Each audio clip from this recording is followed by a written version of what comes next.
When he was Prime Minister of one of the world's most powerful countries at the start of the 20th century, Arthur Balfour spent as much time as he could on his Scottish estate. The days were for enjoying the majesty of the outdoors, as well as plenty of golf.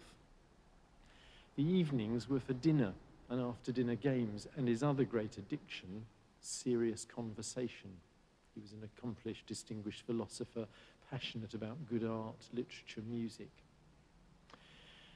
The one thing his biographers say that hardly ever got a look in was politics, to which his mind did not naturally turn, he confessed his sister. The machinery of government and administration was to him a disagreeable irrelevance. And he didn't bother worrying about headlines or newspapers on the grounds, he said, that nothing matters very much, and most things don't matter at all. Nothing matters very much, and most things don't matter at all. Yet just in a couple of years as Prime Minister, the first Education Act was achieved, properly funded schools and teachers, the first Licensing Act to respond to alcohol abuse. We could list more. You see, Balfour lived in an era of cabinet government in which the Prime Minister was simply first amongst equals, and where energy in government came from departments and ministers rather than our personality-obsessed culture, which holds the top man or top woman accountable for everything and, of course, feeds the ego. Nothing matters very much, and most things don't matter at all. At first glance, that looks shallow, selfish, but then my mind jumps to Scripture. Which of you, by worrying, can add a single year to the span of your life?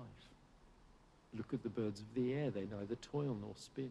Or, Martha, you worry about many things, but few are needed, indeed only one. Then this season of Lent, recalling 40 days Jesus spent apart, away from everything. Was that unproductive? Time wasted? 6 weeks ill spent? Far from it. For it was the precursor of Jesus pouring out his life, a life pointing the human race ever since to real life and love and sacrifice. Now, it's a wild stretch to compare Arthur Balfour to the life of Jesus. But I hope you get the point. Spend time on the important things. As people of faith, that's about ensuring that we give attention to becoming more self-aware so that we can become more aware of the God who dwells within us and loves us.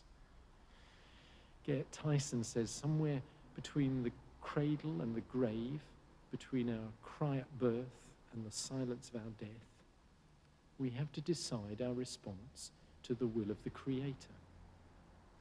And as Rowan Williams says in his book, Candles in the Dark, we need to turn away from the idea that for time to be meaningful, it has to be packed with productive human activity. Nothing matters very much, and most things don't matter at all.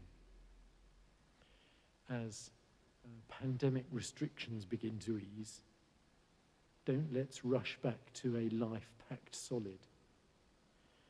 What are the important things to you? How will you be fed and nurtured in your life? How will you make time to discover more of the fullness of life that Jesus promises?